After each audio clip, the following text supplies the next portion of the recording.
And yeah, Jeanne, just go ahead and introduce your piece one more time and we'll listen to you play. All right. I'll just get my violin right here.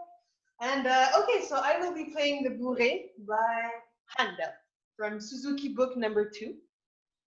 Awesome. Okay, do you see me well, or should I zoom out? Yeah, so because this will help. One thing I've learned is it's worth it to take a minute to get the right angle. So if you, yeah, I think that that's perfect. I'm just going to minimize the other faces so I can see all your bow.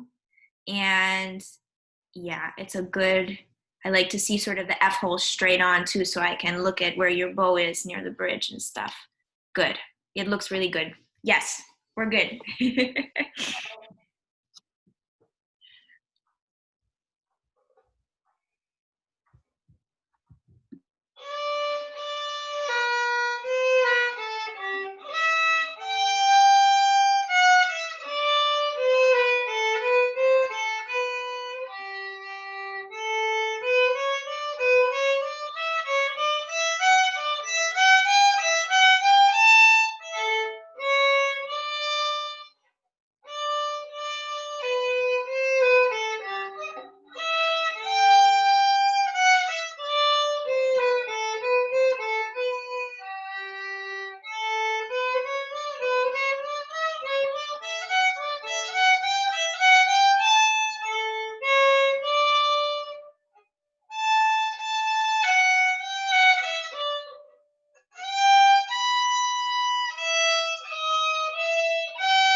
I'm muted. You couldn't see my applause. I saw that, but I couldn't. Here, I'll give you some real applause now. Beautiful.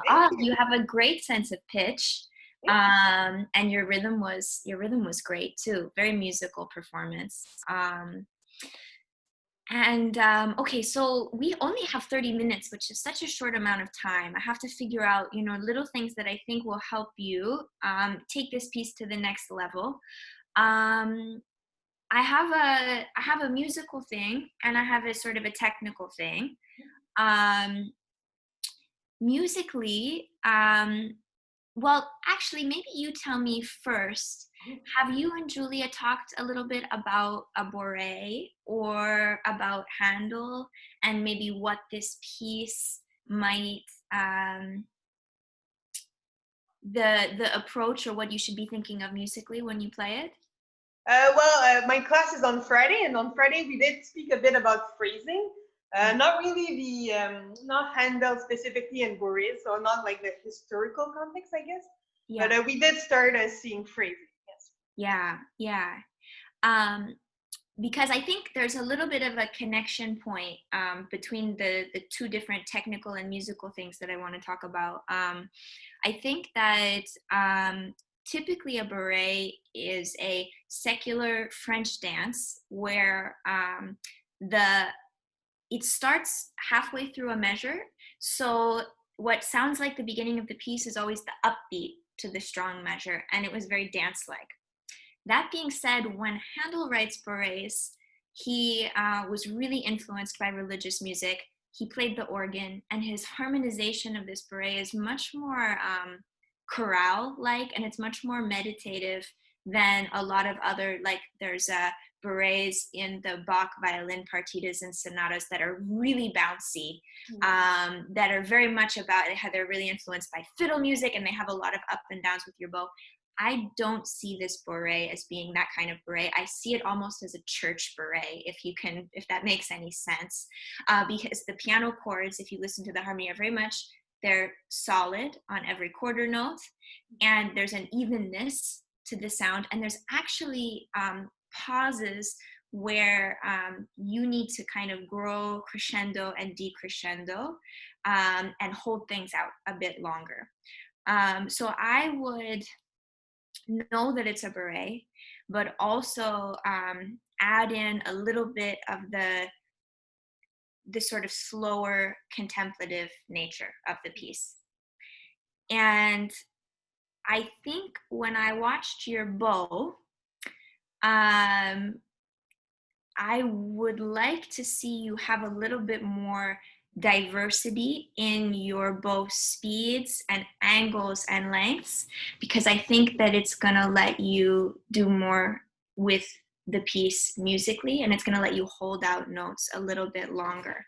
And sometimes when I demonstrate, I purposely exaggerate what I maybe see a student doing that I wish they would change. So I'm not mocking you, but I'm gonna just show you. I felt that there was a bit of a rigidity to your bow, where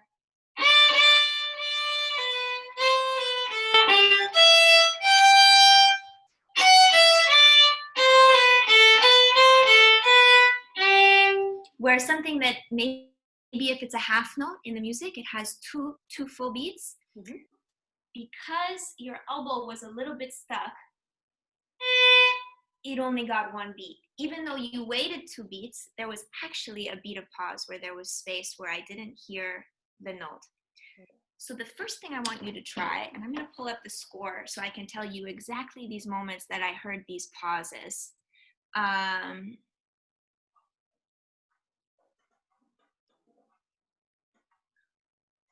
Okay, do you know how to count measure numbers?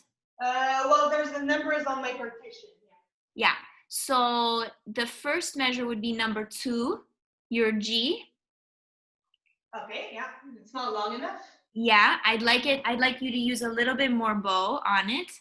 I'd like you to use more bow on your low G, on the D string, and measure 4. Would you be able to do a screen share, Bibi, just so the rest of us could follow along? Would you mind? Yeah, I know you don't use Zoom. Otherwise I can do it on my screen, actually. How do I do that? If you go to screen share, it'll give you an option to just select the actual screen that you want. Share screen. Yes, right at the bottom, and if you click that, it'll show you all your little screens. As host disabled attendee screen sharing. I need my more experienced students. We're so embarrassing. Okay, I don't know how to do that. Does anyone know how to do that, Olivia? If you try making Beatrice a host, that should work. But because I'm not the host of this meeting, I'm not sure how to do that, and I've never made anybody a host before, but that should work. Okay. Yeah. Maybe you're the host now. So. Great. Okay, great. And we got it. Thank you, Olivia. And sorry to interrupt. Can you see it now? Yes. Okay.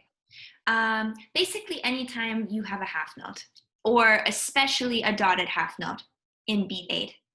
So I know that this is probably going to be a really simple exercise, but I'd like you to play the first 2 lines for me again. And when you get to those long notes, I want you to, and in order to do this, you're going to have to relax your elbow a little bit. I want you to hold each of those white notes out for 2 full beats before you move on. I'm going to watch you. I'm going to see what happens when that happens. We'll see if maybe you might run out of bow, or I'm not sure. It might cause another problem, but let me see you try right now with just the first 2 lines. All right.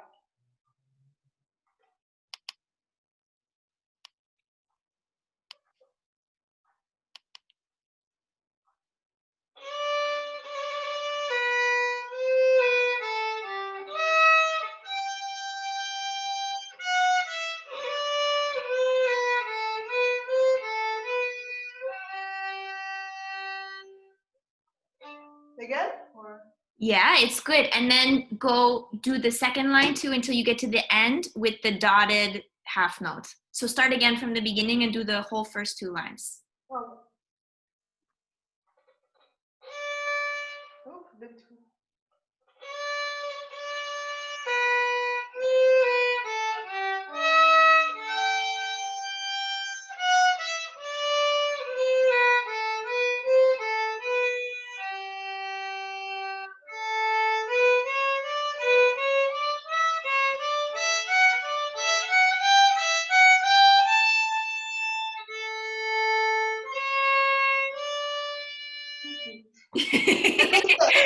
we had a very rubato ending there, right?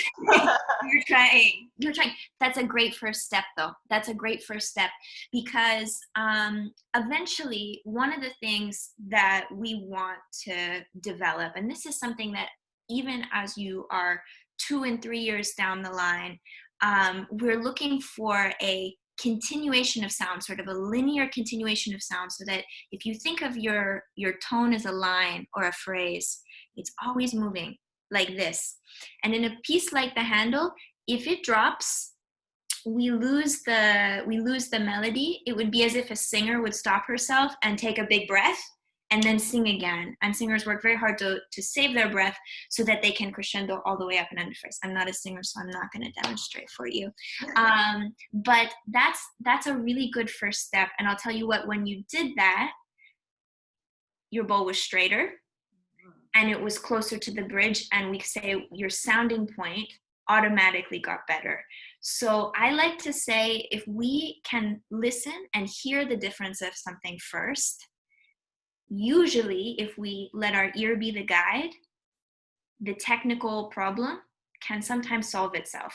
Because I was thinking over Skype, I'm like, well, I could tell her to play closer to the bridge, or I could tell her to change the position of her elbow. But I think, especially when we're long distance like this, where teachers can't, physically touch your arm, or I've seen teachers put a pencil in the F hole before, so that you keep yourself here and you don't slide towards the fingerboard, which is something you could do on your own if you wanted to see if that would help your bow hand. But I think that actually developing your ear and saying, okay, I want this line and I don't want my sound to die. I want it to keep moving. And you really listen to yourself, you're going to automatically, your bow is going to start responding in an appropriate way. And I'll show you, for the rest of the group, I'll show them the 2 different ways, because maybe they didn't quite catch on. Let me just show you how I would play this first phrase with what I would consider a continuation of sound. I'm gonna move back so you guys can see me properly too.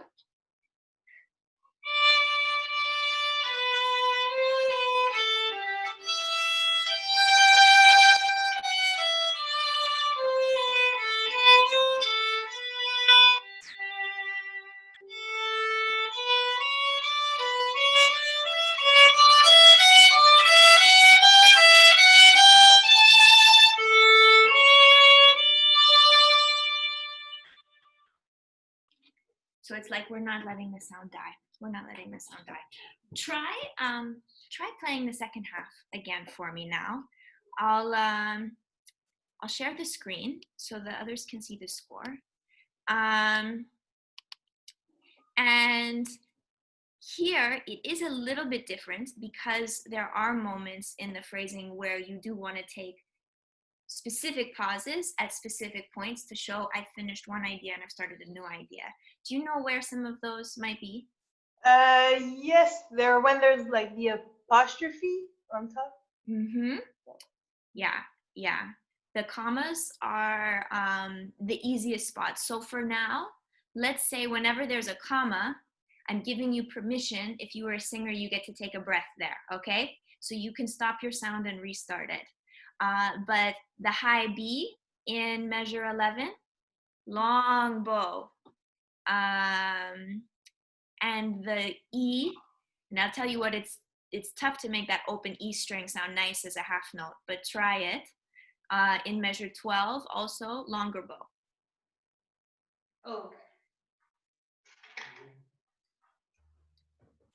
let's hear you. So I'll hear you do like the next 2 lines, and then we'll talk about it from measure 9 to measure 16. Good. And after the playing the discussion, I think we'll have to move on to the next one. Okay. Quick time warming.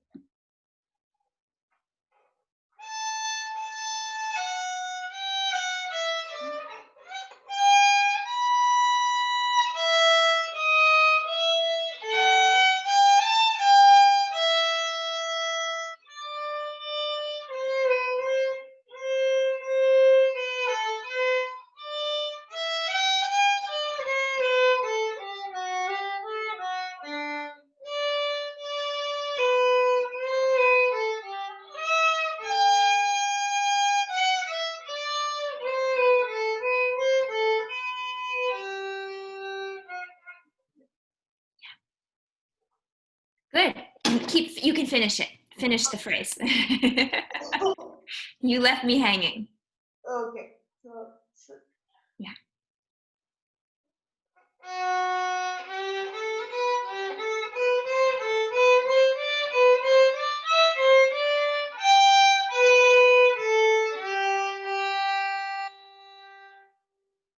Yeah. I think that got a lot better in 5 minutes. Thank you. Yeah, good. Do you have any questions? Not really. I think I need to work on it before I have questions.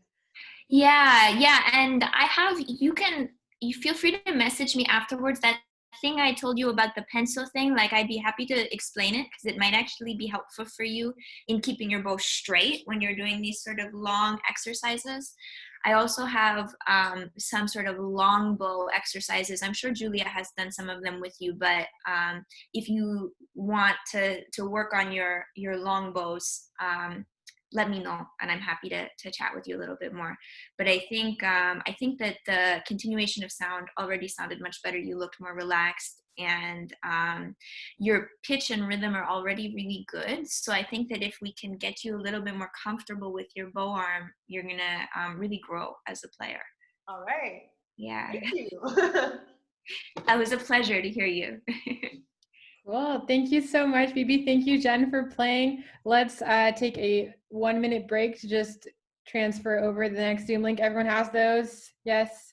Okay, perfect. So I'll see you guys in 1 minute.